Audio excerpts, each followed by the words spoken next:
decriminalization or legalization of drugs. You might think, oh, drugs are bad and it's been forced that way since forever. But most of them are bad because of the way they're produced. I mean, they're all bad in quantities, right? But they're not the worst. But so what we're doing in America right now is we're making it hard to get it, and the only way to get it is through gangs or through other people, right?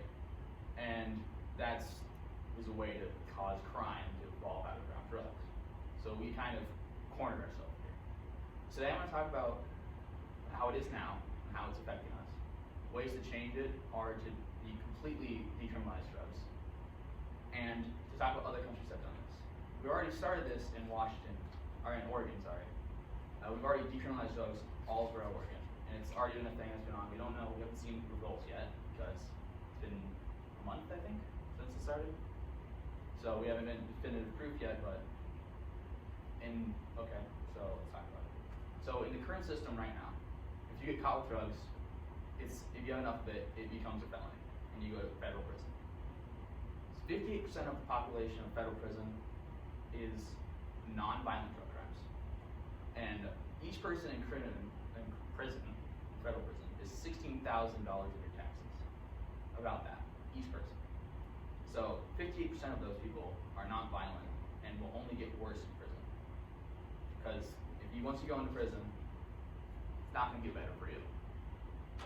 And why would you do that to prisoners or people who have non-violent drug crimes? Would they go to prison and either get worse, be part of crime, gangs, and get even more connected to drugs, so when they get out, or they'll probably never get out and waste your tax money at $16,000 each year, it wastes it all. So why would we let it do that to ourselves?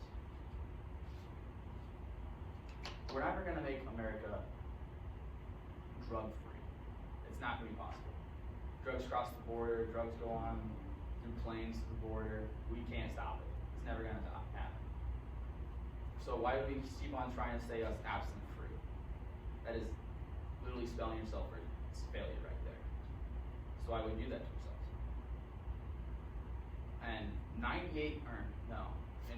1998 in New York, they did a study on drug-related crimes.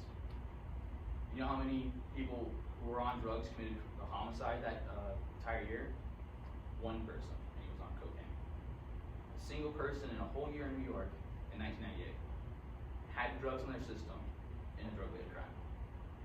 So why would we do that to? Why are drugs bad?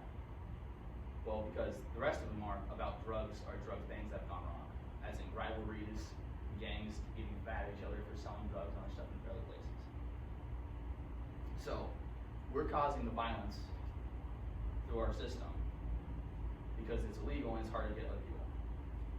And like in other places like Livingston, England, right? So I'm going to give a statistic here about 58% of the people who use heroin or heroin addicts have AIDS in New York. In Livingston, England, about 1% or 2% of people who do heroin have AIDS. You know what the big difference is? In Liverpool, England, they provide clean needles to everybody. And in New York, they don't. So needles are shared, and it's hard to get needles in New York. Or not harder, but it's hard enough to get needles in New York that they share it. And you know what sharing needles does? It spreads HIV, AIDS everywhere. And I want to bring up a country that had this problem and solved it through the decriminalization of drugs. It's going to be Portugal. In Portugal, in about, I think 2000, 1990s, had 1 in 100 of people in the north part of Portugal, 1 in 100 were addicted to drugs, or addicted to heroin at least.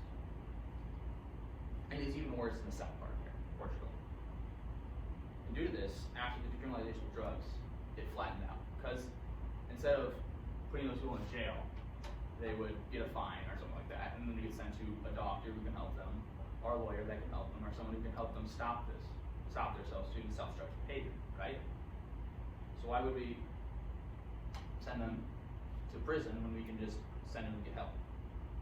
Because once you go to prison, it's probably going to stay there if you need drugs, if you're already addicted, right?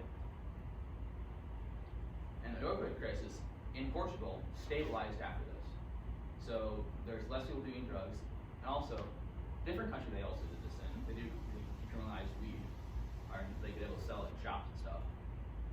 Teens went from 10% of people, 10% of teens having said they've done marijuana, to about 5%, because it's easier to get. Why would you do it if you can already do it like legally? So it's easier to get, and if you're a teenager, a lot of teenagers like to do something that's bad or forbidden. You can't do it legally. So why? It's easier if you can be an adult, you can legally do it.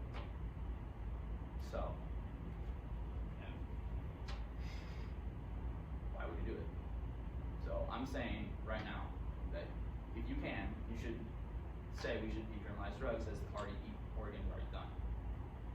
As it's been shown to either stabilize opioid crises, have a strong infection rates, and then here's a graph of Portugal after probably reduced deaths since 2001. As you can see, even high and lower and lower, it's rising again, but that's probably due to diseases and other stuff happening. But it's still lower than it was in 2001. So now I think we should petition and say we should have decriminalization of drugs so we can have less people in prison. Easier drugs for people who are already addicted or get off of it. And so we won't have the national opioid crisis that we have now.